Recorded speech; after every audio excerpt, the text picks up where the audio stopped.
이번 시간부터는 제2장 사회복지 정책론부터 시작을 하겠습니다. 자, 우리가 정책이라고 하는 것은 국가 운영의 기본 방향이나 기본 방침을 정책이라고 합니다.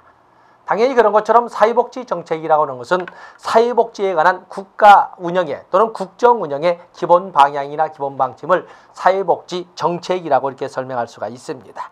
바로 이 사회복지 정책을 사회정책이라는 용어와 혼용하고 있기 때문에 여러분들은 굳이 그걸 가지고 너무 크게 확대해서 갈 필요는 없습니다.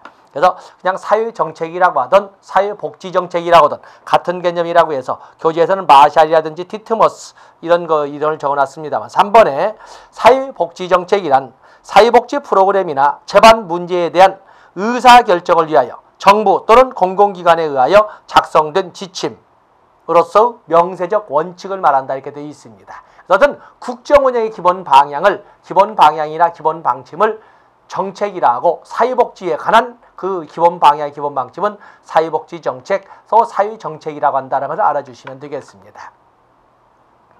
정책 분석의 유형을 보시면 거기 사회복지 정책을 포함한 정책 분석의 유형은 과정 분석, 그리고 산출 분석, 그리고 이행 분석 세 가지가 있는데 이건 여기서는 여러분이 간단하게 내용만 봐주시고 뒤에서 가져다 쓰도록 하겠습니다.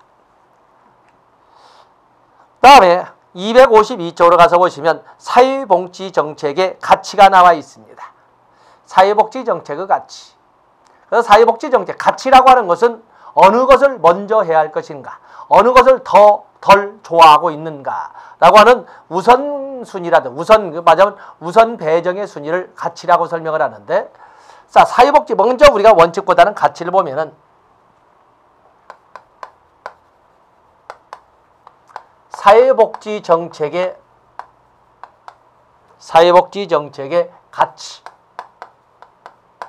어떤 것을 더 좋아하고 덜 좋아하는가, 어느 것을 먼저 우선 배정해야 되는가를 따지는 것이 가치가 되겠어요. 사회복지에 있어서 어느 것을 더 먼저 배제하면 고려해야 되는가 하는 문제에는 평등도 있고 또 그런가 하면 효율도 있고 또 그런가 하면은 자유도 있고 또 그런가 하면은 정의도 있고 또 생존권도 있고 이런 등등을 쭉 나열해 볼 수가 있습니다. 어느 것을 우선 가치로 해야 할 것이냐 하는 문제가 등장을 합니다. 자, 만약에 자유방임주의에 가까운 쪽이라면 평등이나 효율이나 이것보다는 먼저 자유를 우선순위로 하고 그 다음에 효율이나 평등이나 이런 것을 따지게 될 것이고, 공산주의 체제로 가면 갈수록, 마르크스주의로 가면 갈수록 내세우는 가치가 평등이 우선 가치가 될 것이고 그 다음에 자유나 효율이나 정의나 이런 것을 따지게 될 겁니다. 어느 것을 우선으로 해야 할 것이냐 하는 문제가 등장을 합니다. 자, 이런 내용을 가지고 먼저 우리가 평등을 보도록 하겠습니다. 평등. 그리고 우리가 사회복지 정책을 이끌어갈 때 평등의 가치를 우선순위로 한다고 하는데, 문제는 평등이 획일적 평등만 있는 것이 아니라는 것입니다. 평등에는 절대적 평등과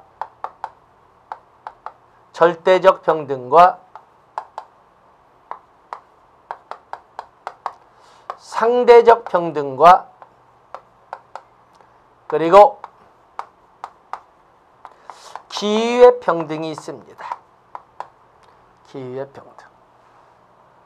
절대적 평등이라고 하는 것은 절대적 평등이라고 해서 누구나 똑같이의 개념으로 이것을 우리가 수량적 평등, 결과의 평등이라고 합니다.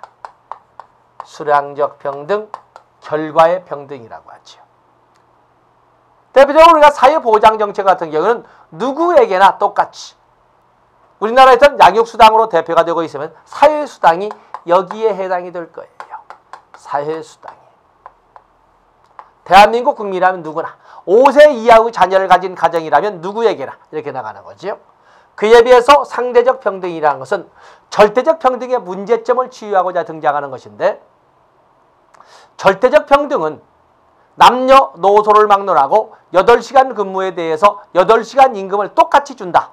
아주 아름다운 제도입니다. 그러나 문제는 8시간 근무를 했을 적에 누구는 생산성을 100을 보였고 누구는 50을 보였는데도 불구하고 8시간 근무했다고 해서 똑같이 임금을 배정하면 지금보다도 훨씬 더 많은 기여를 국가나 사회에 대해서 할 수 있는 사람도 더 이상 기여를 하지 않게 됩니다.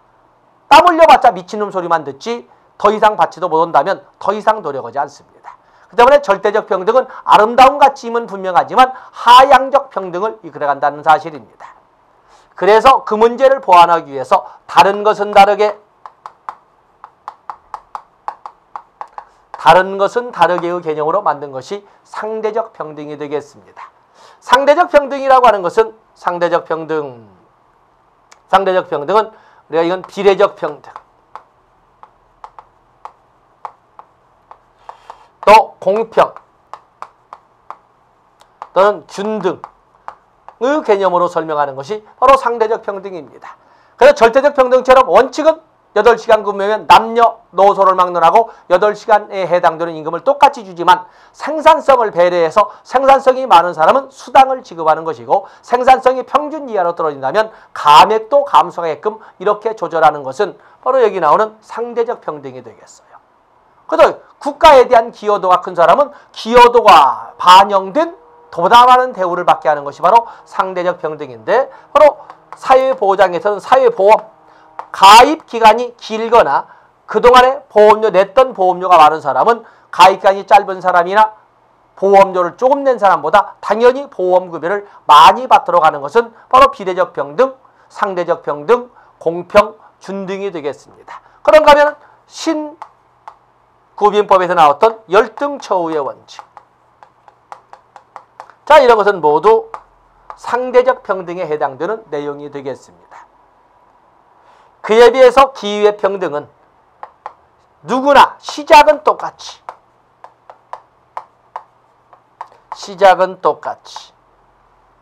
기후의 평등, 그러나 능력에 따라 이렇게 누구에게나 시작만 똑같이. 그 때문에 이것은 소국국가의 즉 작은 정부론 소국 국가의 평등이 되겠어요. 그래서 국가가 하는 일은 국가 개입을 원칙적으로 배제하는 소국 국가에서는 국가가 하는 일은 출발선만 맞춰주는 것을 원칙으로 합니다. 출발선만. 우리는 차별대우잖아요. 남녀노소, 장애, 비장애를 차별하지 않습니다. 다 누구나 똑같이 출발하게 해주거든요. 자, 출발하세요. 나머지는 여러분의 능력에 달려 있습니다. 여기까지. 출발선까지만 평등을 국가가 개입해서 만들어주는 것은 바로 이 기후의 평등. 그렇기 때문에 가장 좁은 의미의 소국 국가의 평등관이라고 할 수 있는데 여기는 보통 교육의 평등이나 또는 고용의 평등.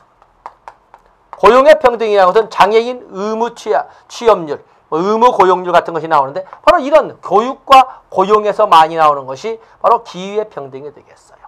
그렇기 때문에 많은 사람들이 저쪽에 국가의 정부 정책을 사회복지 정책에 대한 가치를 평등을 구현한다고 하더라도 어떤 평등을 구현할 것이냐. 가장 대표적으로서는 기후의 평등에 초점을 둘 것이냐, 결과의 평등에 초점을 둘 것이냐. 위로 올라가면 올라갈수록 마르크스주의의 마르크시스트에 가까운 것이고 아래로 내려올수록 지가 하기 나름이니까 이것은 자유주의에 가까운 이런 평등관이 될 겁니다. 자유주의에 가까운 평등관. 만약에 사회복지 정책을 효율로 설정을 한다면 효율 가치에 우선을 둔다면 이 효율이라고 하는 것은 수단적 효율과 파레토 효율로 나눠볼 수가 있습니다.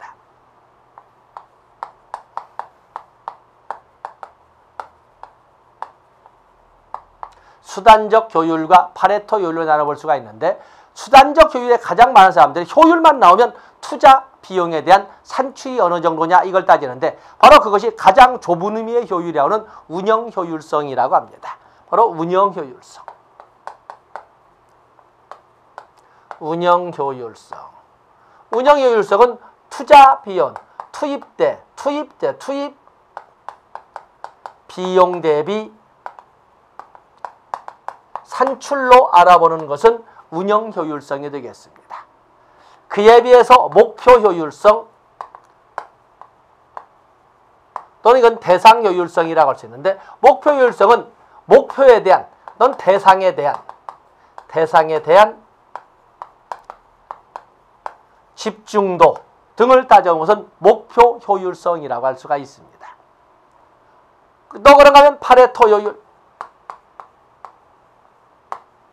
파레토 효율은 배분적 효율이라고 합니다. 배분적 효율.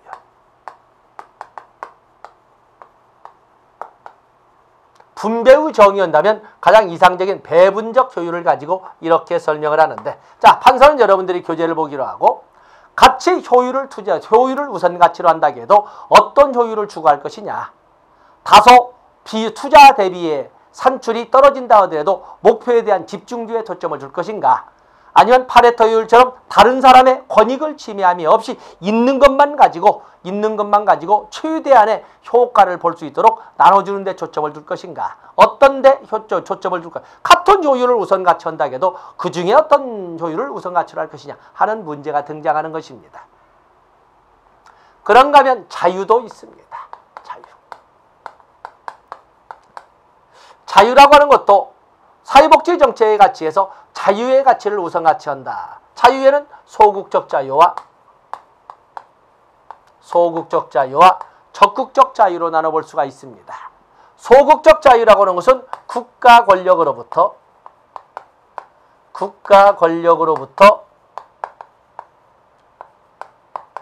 간섭받지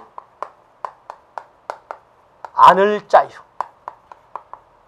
다시 말해 이건 소극 국가의 자유관입니다. 소극 국가의 자유관이 바로 여기에 해당이 되겠습니다. 그에 비해서 적극적 자유라고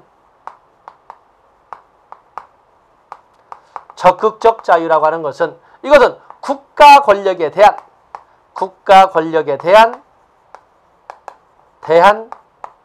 자유로서, 이것은 적극 국가의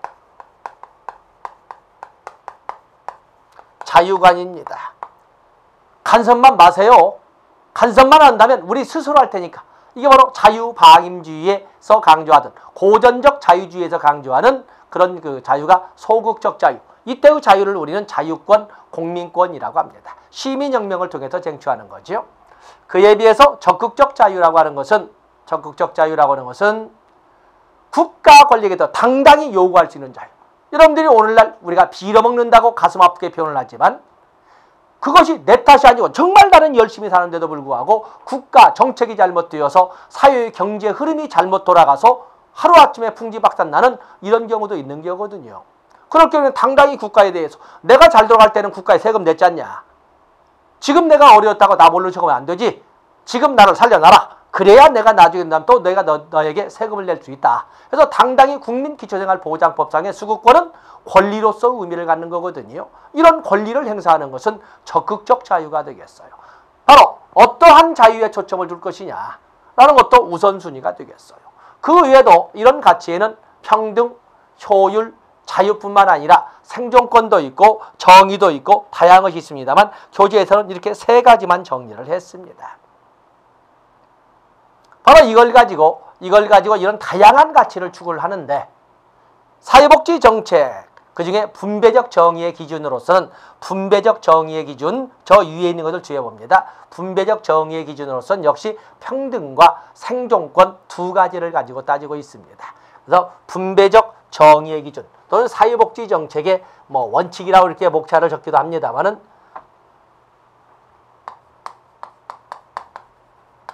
분배적 정의의 기준.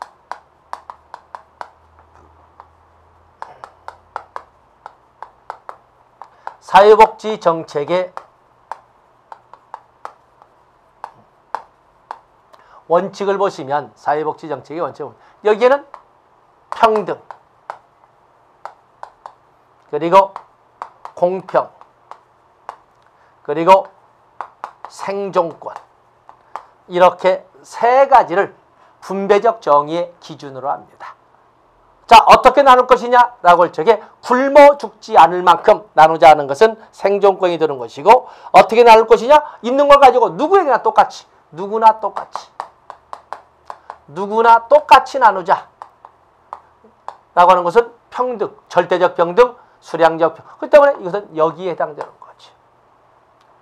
그에 비해서 공평, 다른 것은 다르게, 다른 것은 다르게, 노력, 능력, 또 그런가 하면 기여도를 고려해서 따라야 된다. 다른 것은 바로 이것은 바로 상대적 평등의 개념을 어떻게 나눌 것이냐는 이게 다 다른 거거든요. 그래서 생존, 굶어 죽지 않게 생존권. 이것은 인간답게. 이제는 우리가 절대, 만약에 우리가 극단적 빈곤 국가라면 굶어 죽지 않게 라고 설명하지만 이제는 우리가 그 선을 넘다 보니까 인간답게. 인간답게. 그래서 적어도 최저 생계비 또는 최저임금의 개념으로 설명할 수 있는, 적어도 이 정도는 나눠줘야 한다라고 하는 것은 생존권. 이것을 인간답게이기 때문에 그래서 적절성이라고 이렇게 표현하기도 하는 것입니다. 적절성. 그래서 분배적 정의의 기준이자 사회복지 정책의 원칙, 그러면 최소한 이 세 가지는 지켜져야 한다라고 설명하고 있는 것입니다. 그래서 여기다 한 문제 여러분들 판서졌으면 정리하시고 252페이지에서 정리를 했습니다. 다음에 253페이지에 보시면 사회복지 정책의 영역, 그래서 거기 2번의 가운데는 소득보장정책부터 해서 쭉 나와 있지요. 사회복지 정책의 영역.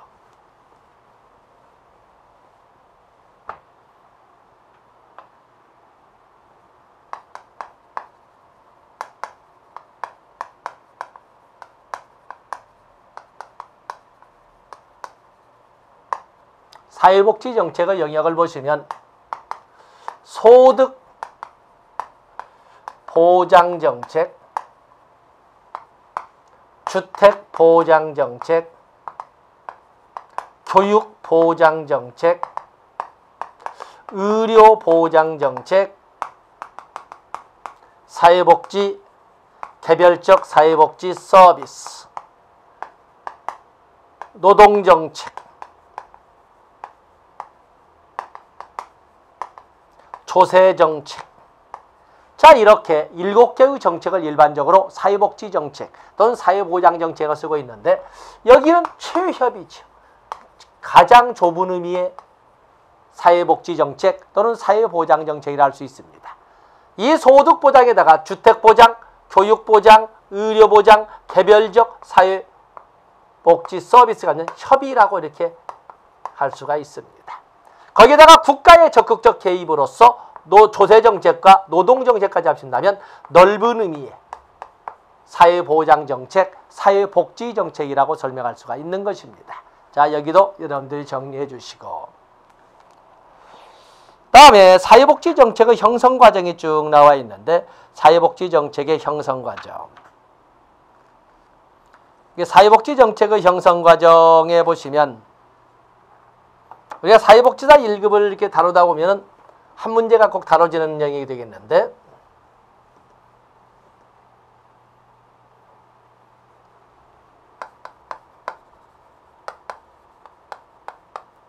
사회복지 정책의 형성 과정. 사회복지 정책의 형성 과정을 보시면 어떤 문제가 인식이 되면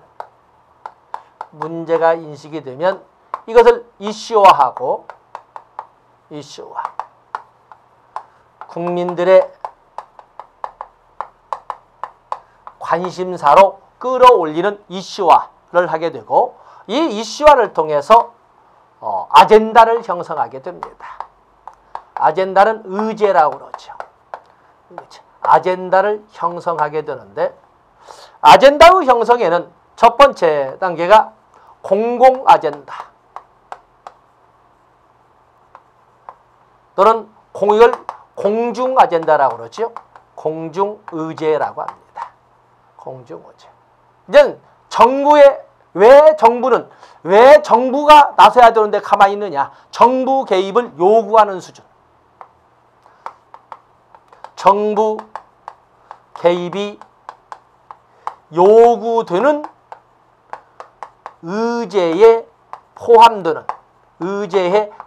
것을 공공 아젠다, 공중 아젠다라고 합니다. 전국적으로 하루에도 수없이 많은 이런 공공 또는 공중 아젠다가 등장하겠는데 그것을 가지고 정부 아젠다,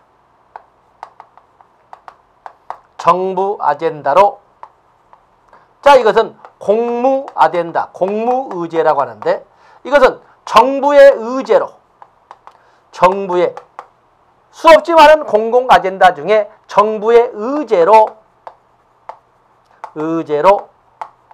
선정된 의제를 선정된 것을 정부 아젠다, 공무의제라고 합니다. 그러고 나면 이제는 대안을 탐색 및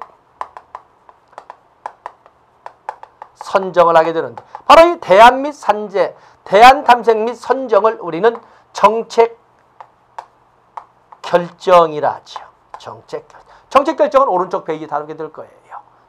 합리 모형, 만족 모형, 점증 모형 이런 등등. 그래서 정책 결정 과정을 거쳐서 정책을 집행하고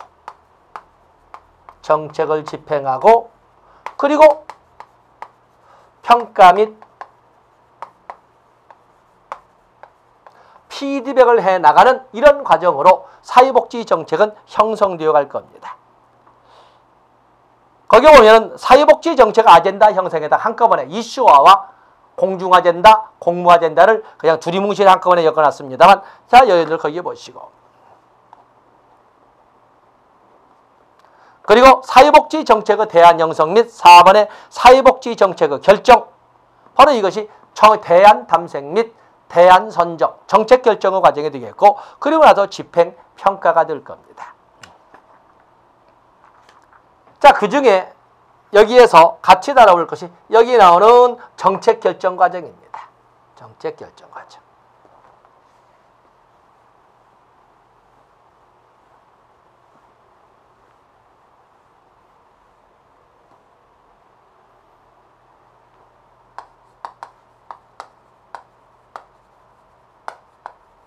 정책 결정은 여기에는 정책 결정에서는 당면 문제에 대한 다양한 대안이나 해결책 중에 최선의 해결책이나 대안을 선정해 가는 ING 과정을 말합니다.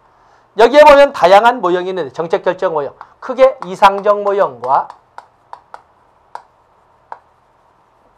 이상적 모형을 우리는 합리 모형이라고 합니다. 그런가 하면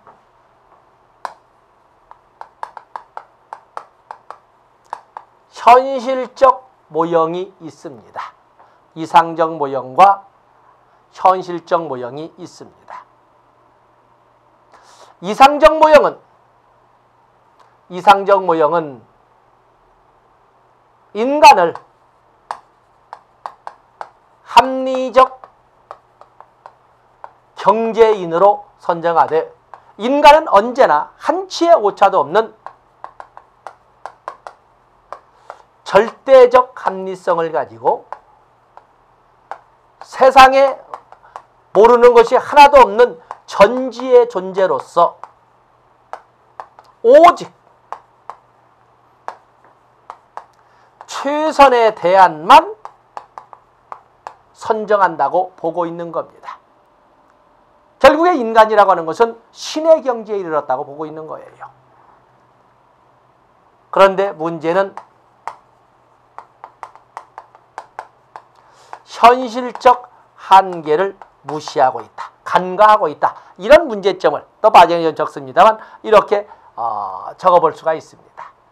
바로 이 문제점, 합리 모형의 꿈과는 달리 이런 문제점을 인식하고 등장하는 모형들을 싸잡아서 현실적 모형이라고 하는데 여기에는 만족 모형, 사이먼이나 마치 이런 사람들이 제시한 것이 만족 모형인데 이들은 의사결정자가 현실의 한계를 인정하면서 제한적 합리성 속에서 자기 혼자 결단으로 주관적 합리성으로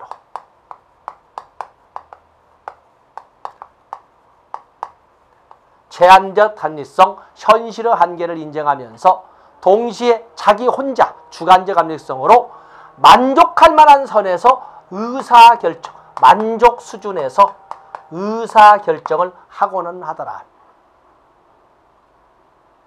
그래서 이상적 모형인 합리 모형의 문제점을 해결은 했지만 문제점이 어디에 있냐면 만족의 과학화에 실패했어요. 어느 정도가 만족인지, 어느 정도가 만족이라고 사람들이라면 다 그렇겠네 라고 고개를 끄덕거릴 수 있었는지 거기에 실패했다. 만족의 과학화에 실패했다. 다음에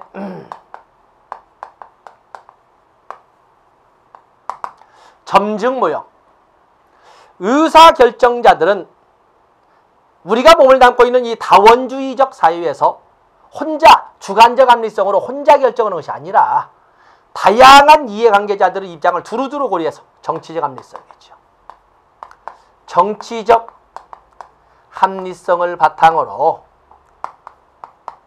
부분적이면서 점증적 개선의 방향으로 이렇게 의사결정을 해가더라. 린드브룸과 윌라부스키가 제시를 하고 있는데 바로 이건 점증 모형이 되겠어요. 그렇기 때문에 보수적이면서 새로운 이론을 만드는 것은 아닙니다. 기존의 정책에 기준을 두고 그리고 이렇게 이끌어간다는 거예요. 그에 비해서 호남 모형.